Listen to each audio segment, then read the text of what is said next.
Qari mill-Evanġelju ta' San Luqa, kapitlu 12, versi minn 8 sa 12. F'dak iż-żmien Ġesu qal: "U ngħidilkom li kull min jistqar quddiem il-bnedmin li huwa miegħi, bin il-bniedem ukoll jistqar li hu miegħu quddiem l-anġli ta' Alla. Iżda min jiġħad lili quddiem il-bnedmin, jien niġħad lilu quddiem l-anġli ta' Alla. U kull min jgħid xi ħaġa kontra bin il-bniedem tinħafirlu, iżda min jieqaf lill-Ispirtu Santu ma jinħafirlux."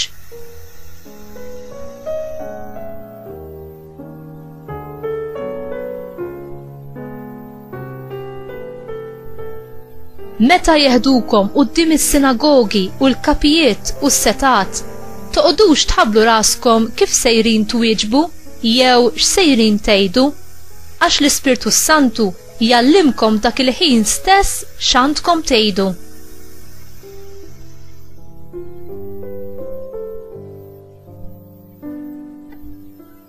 Il-kelma tal-mulej tifħir lilek Kristu.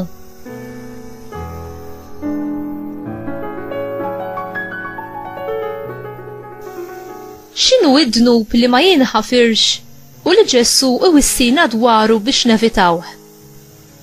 Ġesu jaf li d-dixxipli tiegħu ser jgħaddu mill-prova u jassikurhom li l-Ispirtu Santu se jagħtihom dak li għandhom bżonn fil-mument ta' kuntrarju.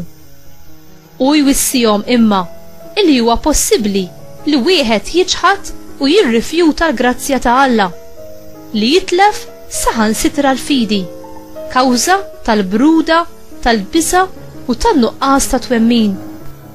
Fl-Iskrittura insibu espressjoni li tgħid li tiġħad lil xi ħadd ifisser li tiddiżonorah. Ġesu wkoll jitkellem dwar id-dawwa kontra l-Ispirtu Santu. X'inhi dawwa u għaliex id-dnub gravi ħafna? Id-dawwa tikkonsisti fli tesprimi fik innifsek u bil-fom minn barra kliem ta' mibeda, offiża u difiża kontra Alla. I kuntrarju għar-rispett li Alla u l-isem qaddis tiegħu jixraqlu. Ġesu jitkellem dwar li id-dawwa kontra l-Ispirtu Santu ma tinħafirx. Ġesu jitkellem dwar dan id-dnub eżatt wara li l-Iskribi u l-Farizej attribwew il-mirakli tiegħu għal ħidma tax-Xitan minflok għal dik ta' Alla. Dnub jista' biss jiġi maħfur jekk ikun hemm indiema sinċira u qrara tajba. Jekk xi ħadd repetittivament jagħlaq għajnejh għal Alla u jsott widnejh għal vuċi tiegħu, jasal f'punt meta ma jkunx jista' aktar jaraf lil Alla fejn jista' jsibu, u meta jara il-ħażin bħala tajjeb u t-tajjeb bħala ħażin.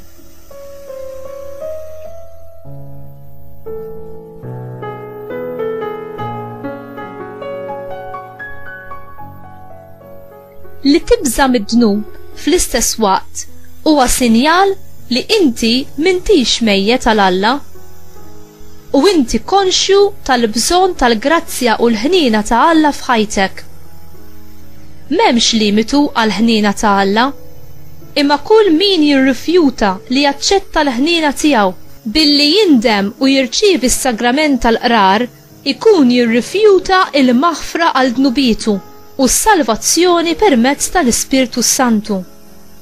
Alla jagħti l-grazzja u l-għajnuna lil kull min jitlu bielu b'mod sinċir permezz tas-saċerdot fil-qrar.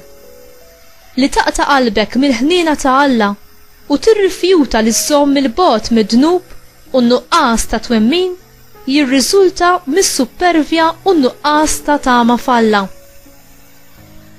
X'inhi il-bażi tat-tama u l-fiduċja tagħna f'Alla?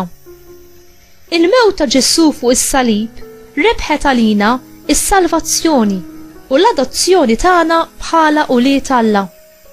L-imħabba u l-ħniena ta' Ġesu, il-maħfra ta' dnubiet u d-don tal-Ispirtu Santu huma mogħtija b'xejn lil dawk li jarfu lil Ġesu bħala sidhom u s-Salvatur tagħhom.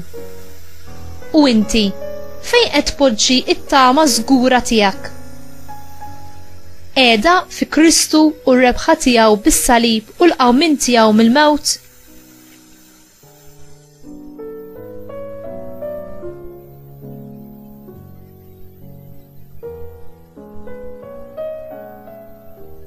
Mulej Ġesu, inti it-tama u s-salvazzjoni tiegħi.